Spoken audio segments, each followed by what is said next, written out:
You're scrolling through your phone at 11 at night. Everyone else looks like they're out, together, laughing. You feel a small ache in your chest, and you tell yourself it's nothing. It's not nothing. That ache is one of the oldest alarm systems your body has ever built. And it might be more dangerous than you think. Not dangerous like a broken bone. Dangerous like a slow leak. The kind you don't notice until the damage is already done. What if loneliness isn't just a feeling? What if it's a signal, wired into you across hundreds of thousands of years, screaming that your life is at risk? Start here. 200,000 years ago, a human alone was not a human having a quiet night in. A human alone was a human without a fire watcher, without a lookout, without hands to help carry the weight of the day. Alone meant exposed. Alone meant vulnerable to predators, to starvation, to the simple math that one body cannot do what 10 bodies can do together. Your ancestors who felt nothing when isolated didn't pass on their genes. The ones who felt a sharp, uncomfortable pull back toward the group did. That pull is still in you. It never left. Picture two early humans on the same savanna. One stays close to the group, helps gather food, takes a turn on watch at night. The other wanders off, prefers solitude, doesn't feel the itch to return before dark. Over one lifetime, the difference might look small. Over 10,000 lifetimes, it isn't small at all. The wanderer is more likely to be caught by a predator with no one to shout a warning. More likely to starve during a lean season with no one to share a kill. More likely to die from a wound that a healthy group could have nursed, but that a solitary body has to fight off alone. Multiply that across generations, and evolution does something ruthless and efficient. It doesn't argue with you. It just quietly removes the genes that don't help you survive, and strengthens the ones that do. The gene, or more precisely, the tangle of genes and neural wiring, that made loneliness feel unbearable, survived. It survived because discomfort works. A little bit of pain is often the cheapest way evolution has found to keep an animal moving in the right direction. The psychologist John Cacioppo spent decades studying this exact feeling, and he came to a striking conclusion. Loneliness, he argued, isn't a personality flaw or a sign of weakness. It's a biological signal, as old and as functional as hunger or thirst. Hunger tells you your body is low on fuel. Thirst tells you your body is low on water. Loneliness tells you something just as basic. It tells you your social bonds are running low, and that in the world your body was built for, that was a 5-alarm fire. Here's the strange part.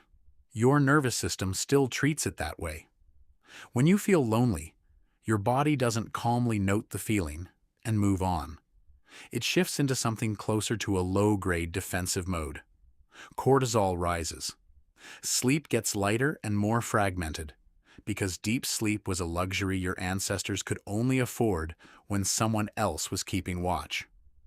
Inflammation increases quietly in the background, because an isolated body braces for injury that a protected body doesn't have to expect. You are not imagining that loneliness makes you feel physically worn down. Your body is running the same emergency protocol it would run if you were actually stranded on a hillside alone, 300 centuries ago, with no fire and no group. So why does this matter now? You're not on a hillside.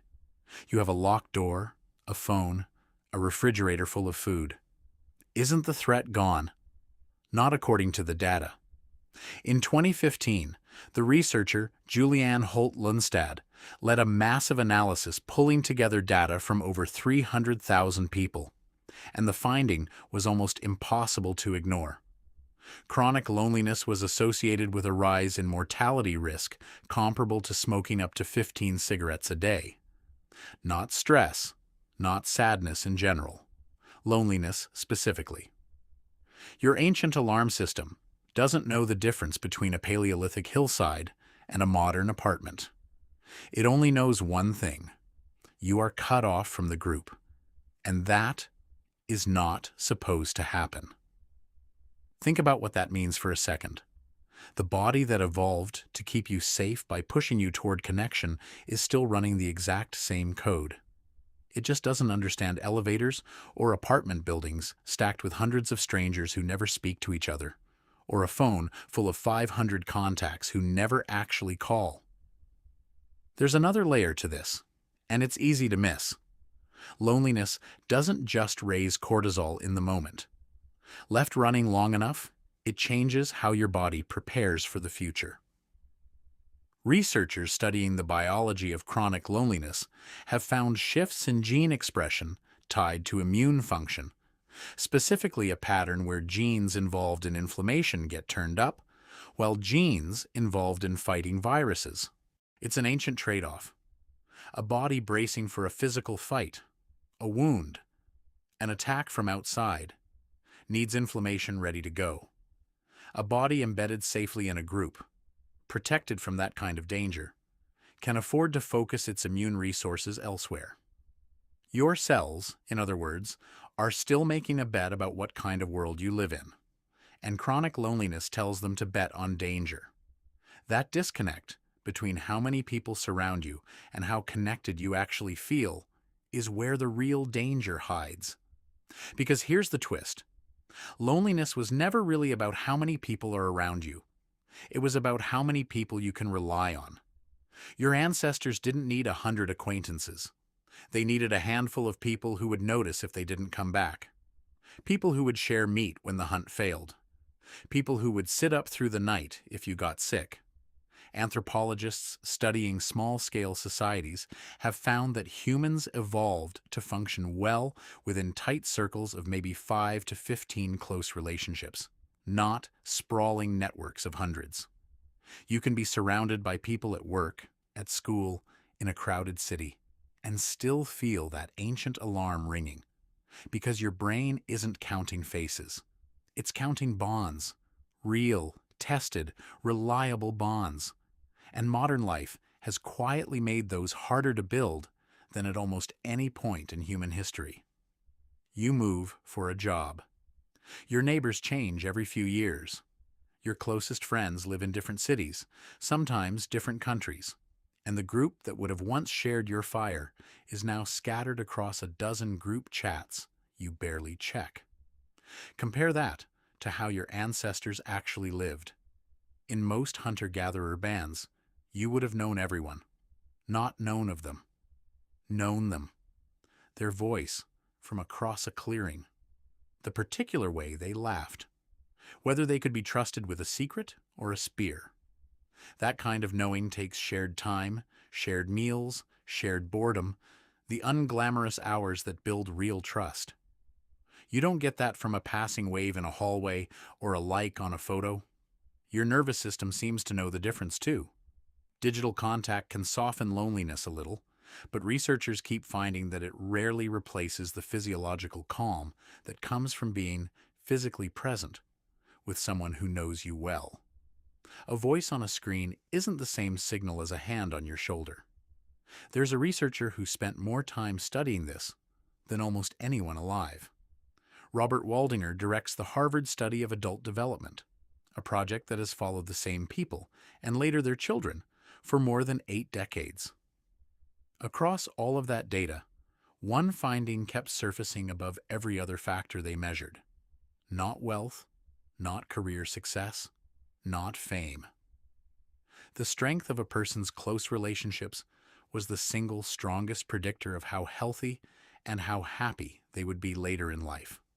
Not how many friends they had listed somewhere, how many they could actually count on.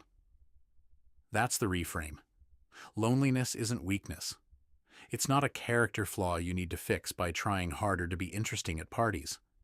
It's an ancient, deeply intelligent warning system, correctly reading a modern world that has, in some very real ways, stopped supplying what your biology still expects.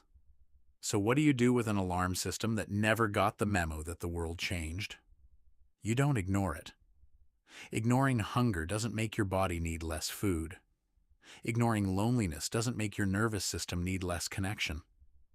The animals your ancestors watched, the wolves that hunted in packs, the elephants that mourned their dead, they weren't sentimental.